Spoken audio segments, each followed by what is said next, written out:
Three stories, 3 minutes. Let's go. First up, a winter storm hammering the mid-Atlantic and Northeast.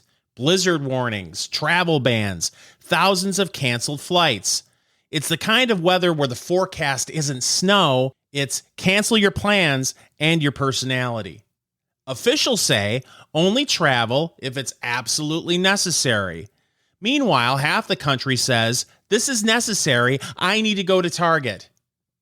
Every city becomes the same city. Everyone walking like a baby giraffe. Everyone carrying a bag of salt like it's legal tender.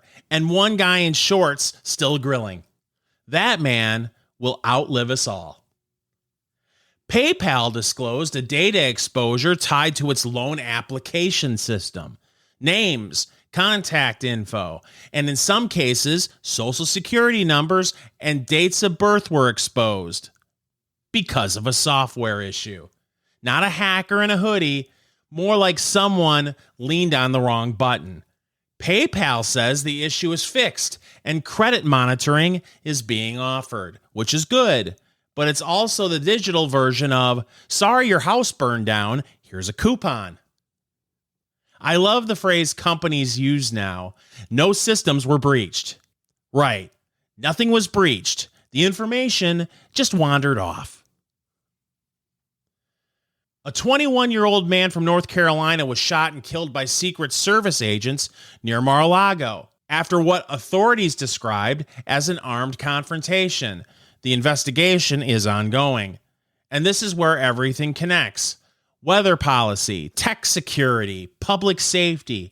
Everyone keeps saying the same thing. Trust your instinct.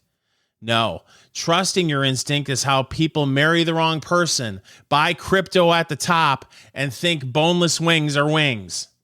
How about we trust evidence and planning and systems that actually work?